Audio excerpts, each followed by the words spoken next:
बड़ा ही अद्भुत संयोग श्री गिरिराज महाराज के नीचे समस्त ब्रजवासी मिले हुए हैं। सारे ब्रजवासी गिरिराज जी के नीचे हैं।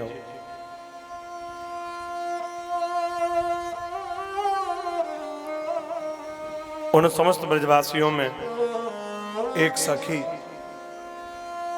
जो पहली बार श्री ठाकुर जी का दर्शन कर रही है, आज पहली बार। आज तक उसने ठाकुर जी का दर्शन ही नहीं किया था। ब्रज में रह तो रही थी लेकिन ठाकुर जी का दर्शन कर नहीं पा रही थी।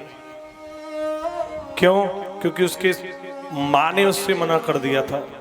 जब वो यहाँ विदा करी थी वृंदावन के लिए ससुराल में, तो उसने कह दिया था कि बेटी तू जा तो रही है वृंदावन में, पर माँ पे उससे दूर रही हो। बोले कौन थे? बोले कन्हैया थे।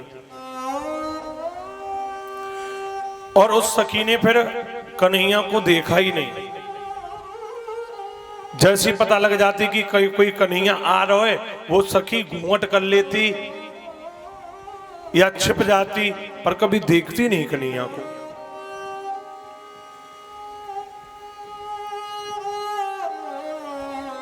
उसके पति ने कही देख रही, हमारे यहाँ पे नई बहू जब आवे ना तो हम ग्वाल बालन में सबसे पहले कन्हैया मोड़ो देखे। भगवान को बड़ो शौक हो ऐसे, लेकिन वह सखी ने अपना मोड़ ही ना दिखाया भगवान ने। बोले ना मेरी माँ ने मैंने कर दी, मुझे ना देखनो ना दिखानो या मोड़ो अपनो।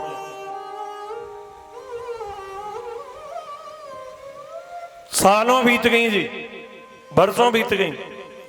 उस सखी ने जिसका नाम था माधवी, उस माधवी नाम की सखी ने ठाकुर जी का दर्शन ही नहीं किया। एक वृंदावन में रह रही है, संग में रह रही है, लेकिन ठाकुर जी का दर्शन नहीं करती। क्यों? क्योंकि मां ने मना कर दिया, इसलिए दर्शन ही नहीं करती। ऐसी है ये सखी।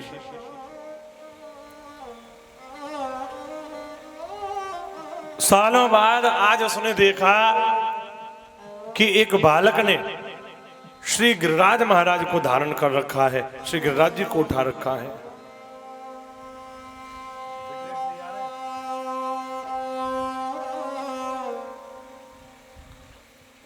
श्री गिरिराज महाराज उठा रखे हैं। तो आज वो अपने पति से पूछती है कि ये बालक कौन है? ये पहले तो मैंने कभी वृंदावन में नहीं देखा, इतनी साल हो गई मुझे यहाँ, आज मैं इसे पहली बार देख रही हूं। कौन है ये? तो उसका पति बोला, अरे बाबरी, ये वही है जिसे देखने के लिए तेरी मां ने तुझे मना कर रखा है। कौन? बोले यही है कन्हैया। उसने कहा है कि वो बड़ा छलिया है, उससे दूर रही हो। तो तुझे दूर रहे क्यों कहिए ना, ये वही कन्हैया है।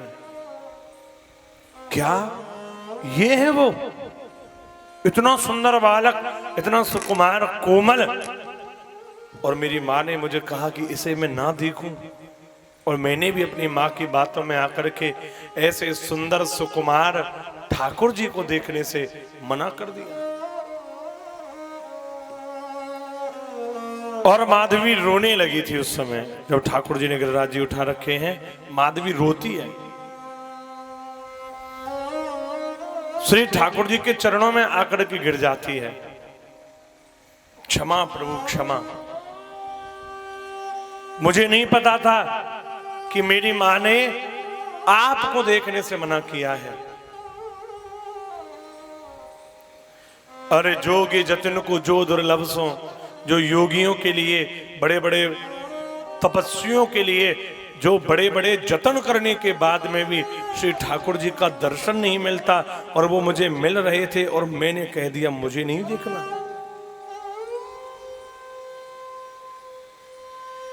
बड़ा अपराध हुआ मुझसे, बड़ा भारी, क्षमा करिए नाथ। और ये माधवी, आज इस माधवी का यह जन्म तो व्यर्थ चला गया, क्योंकि इस जीवन में मैंने आपको देखने से मना कर दिया।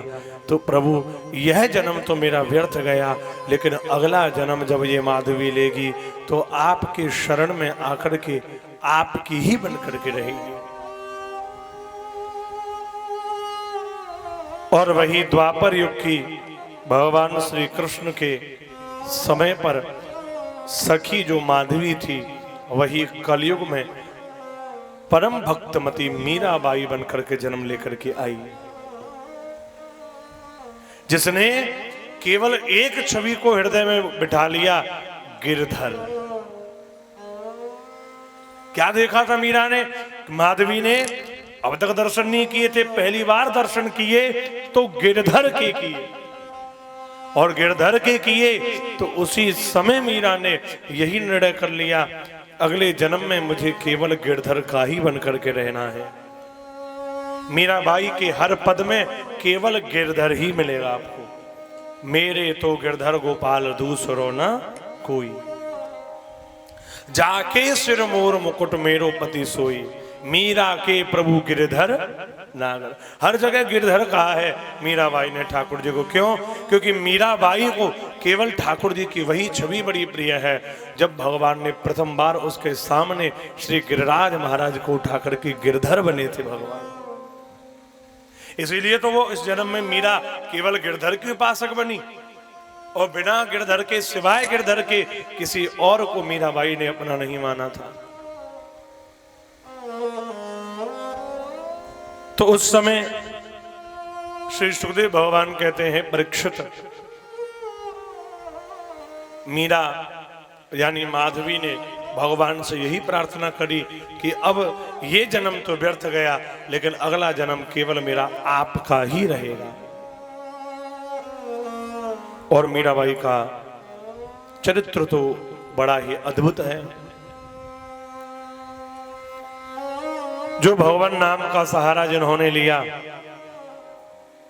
प्रभु नाम का आश्रय जिन्होंने लिया, वो है परम भक्तमती मीराबाई।